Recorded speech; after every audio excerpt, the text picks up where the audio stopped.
Hello, I'm Carter Threlkeld, and welcome to Introduction to Worship. Let's begin today's lesson. Today we are looking at the third and final building block of music called rhythm. We're going to look at these different aspects of rhythm: the pulse, the tempo, the meter, a term called subdivision, accents, syncopation, and cross rhythms. Well, the first rhythm that we experience is the beat of our mother's heart.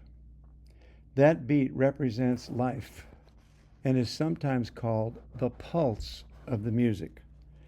The pulse of the music can be slow, medium, or fast, and it expresses different physical experiences. We call the speed of the pulse the tempo of the music. And the tempo is measured in BPM, or beats per minute. There's resting tempo, which is about 60 beats per minute. There's a walking tempo, which is 75 to 85 beats per minute. And then there's running tempo, which is from 120 on up. When our ears hear or our bodies feel these beats or pulses like this, our mind needs to organize them. If you were laying on your bed at night and the fan above you, a ceiling fan above you, were spinning and ticking, after a while your mind would begin to organize that sound with numbers. You would be hearing it as 1, 2, 3, 4, 1, 2, 3, 4, or 1, 2, 3, 1, 2, 3, even though the fan wasn't actually doing that. This organizing of the beats is called meter. And we organize the beats in different ways. The simplest meter is referred to as 2/4, and it's usually associated with marching. Left, right, left, right. Since we're two-legged creatures, this is a very common musical signature. Next would be walking, which would be 4 beats with just a different count to it. 1, 2, 3, 4. 1, 2, 3, 4. 1, 2, 3, 4. Next would be skipping. 1, 2, 3, 4, 5, 6. 1, 2, 3, 4, 5, 6. 1 skip, 2 skip. 1, 2, 3, 4, 5, 6. 1, 2, 3, 4, 5, 6. Next would be a 3/4 count, which is associated with waltzing or different types of poetry. That 1, 2, 3, 1, 2, 3, 1, 2, 3, 1, 2, 3. And then when you combine any of those together, if you combine 4 and 3 or 2 and 6, you get what is called a compound meter. Since rhythm is linked to melody, and many times melody is linked to poetry and sentences, it's normal for the delivery of the words to organize the meter. For example, if I was to say, "This is the day that the Lord hath made, I will rejoice and be glad in it," that implies a 1, 2, 3, 4, 5, 6, 1, 2, 3, 4, 5, 6, a 6/8 count of the meter. But if I was to say, "This is the day that the Lord hath made, I will rejoice and be glad in it," now I'm implying a 4/4, a left, right, a 4/4 meter. So we see that the organization of the beat is really submissive to the words and the pattern of the speech.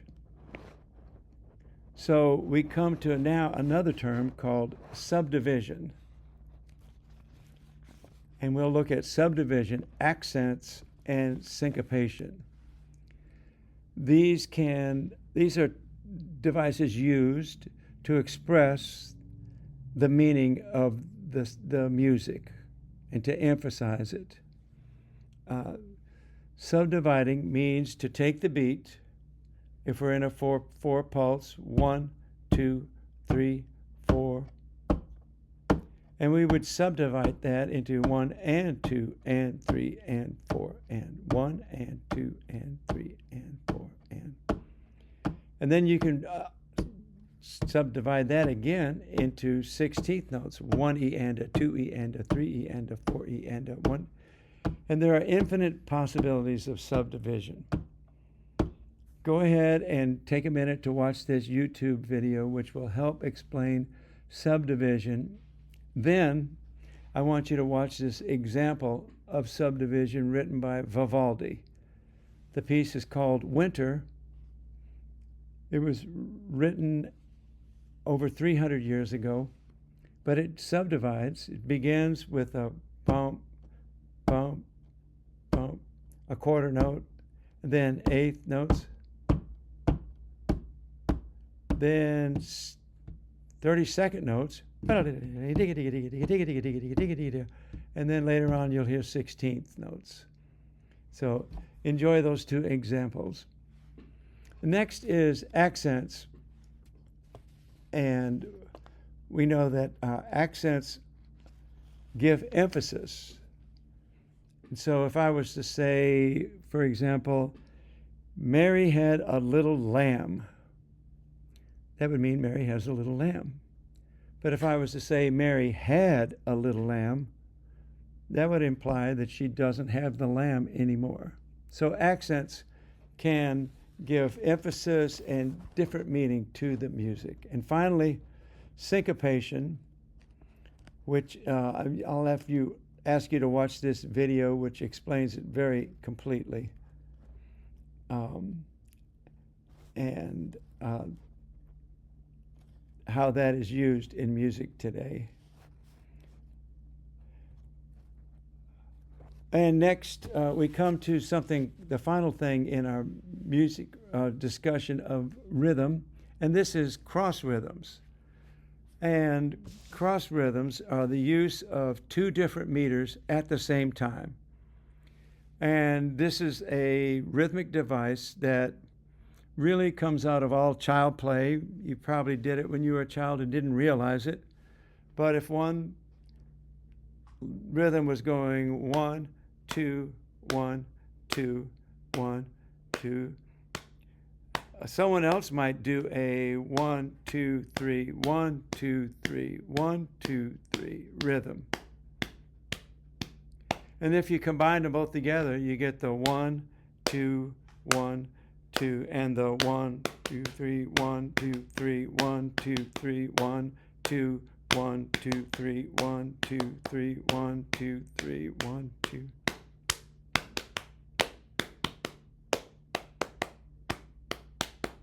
That is a simple illustration of cross rhythms. I'd like you to listen to these two videos.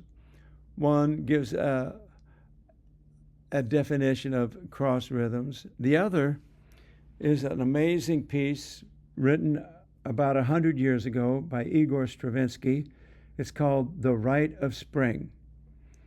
And it was an amazing piece at the time and still is. And in this piece, he begins to experiment with cross rhythms. I hope you enjoy it. And this will conclude our introduction to the three basic components of music: melody, harmony, and rhythm. And now, from here on out, we're going to see how these basic components are used together to create all of music. Well, that's the end of our lesson today. I hope it was a blessing to you.